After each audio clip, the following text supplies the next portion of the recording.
Dawn of the Dead from 1978 was our undead, infected, and horde movie for the 31 Days of Halloween. This was the second zombie movie from George A. Romero after his genre-defining Night of the Living Dead. What this one did was it expanded the universe that was established in that first movie. It also further expanded and utilized the idea of the setting, this time of a mall. It also relied completely on practical effects. This movie really defined what the scope of a zombie movie could be. We don't get things like The Walking Dead, The Last of Us, or 28 Days Later without these. And this movie specifically expanded way more on the post-apocalyptic zombie world than the first one did. We see the complete panic and breakdown of the news organizations and the emergency services. We see the fight for resources, and it even introduces the idea of murderous gangs who roam the land, preying on the weak to steal their resources, something which has become a mainstay of the genre.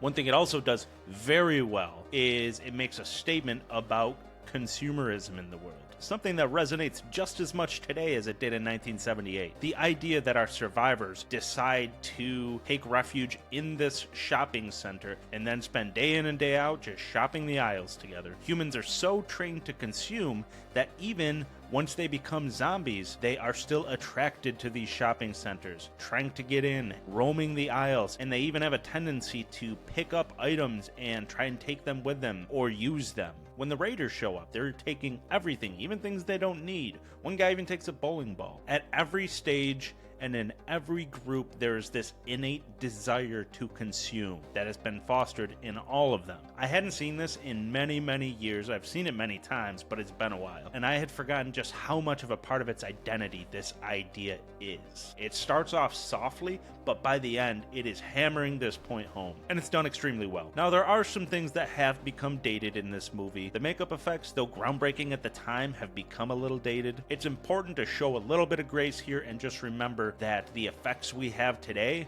were not there on day one or even day two. They were in the process of inventing the wheel, and that took many, many decades. The story also kind of drags on a little bit in the middle, but I do think that's intentional. There comes a point in the story where their day has just become this slog, and they're really just going through the motions. One of the characters even says at the beginning that this mall will become their prison, and this is the point right before the finale where that is as evident as ever. And it's kind of taxing, but stick with it because the finale really kicks things into the highest gear. All in all, this movie's an absolute classic. If you haven't seen it, it needs to be seen, especially if you're a fan of the zombie genre. Just keep in mind that it was made in 1978. And join me tomorrow for our Witches themed day.